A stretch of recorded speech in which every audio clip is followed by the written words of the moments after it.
Φαζανίδης, ένα σουτ με τα πόδια διώχνει Χωραφάς, να δούμε εδώ το 1-0 με το Μεταξά. Γρήγορα αυτό το τέρμα. Ο Παλιμάνης μόνος του, να δούμε άμα δώσει την πάσα, και το 2-0 από το Παλιμάνη, δεν έδωσε την πάσα, όμορφο γκολ. Βρέθηκε μόνος του, δεν μπορούσε εκεί να κάνει κάτι ο Ξυλουργίδης. Τα βάζουνε με Βοτάρης. Να δούμε τον Λαφαζανίδη, ένα απευθείας βολέ σουτ. Τα βάζει ο Ξυλουργίδης με την αμυντική λειτουργία. Την άμυνα. Τώρα εκτελεί η μπάλα. Out. Δεν υπάρχει κάτι.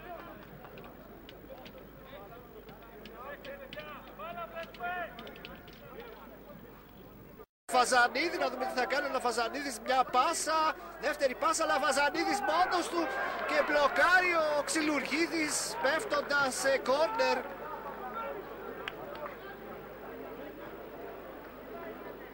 Κλασική ευκαιρία. Θα μπορούσε εδώ να γίνει και το 3-0. Βοτάρης εκτελεί μια κεφαλιά, η μπάλα δίπλα από το αριστερό. Κάθε το δοκάρι του Ξυλουργίδη. Σηκώθηκε εκεί.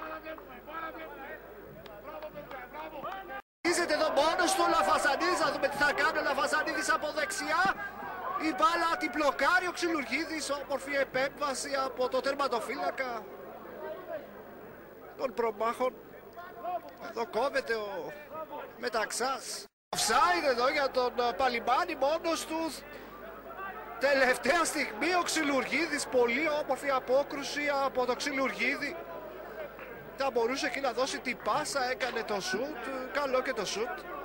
Όμως ο Ξυλουργίδης, υπάρχει offside, συνεχίζεται, μόνος του μπαίνει εδώ, Λαφαζανίδης μόνος του, ένα σουτ, πιάνει για τρίτη φορά την μπάλα ο Ξυλουργίδης. Έχουμε πει πόσο καλός είναι ο τερματοφύλακας από τον Αθλητικό Σύλλογο Πρόμα. Και κεφαλιά η μπάλα στα δίκτυα. Πετρόφ πηγαίνει στον Βοτάρη, δίνουν τα χέρια σε κάποιον.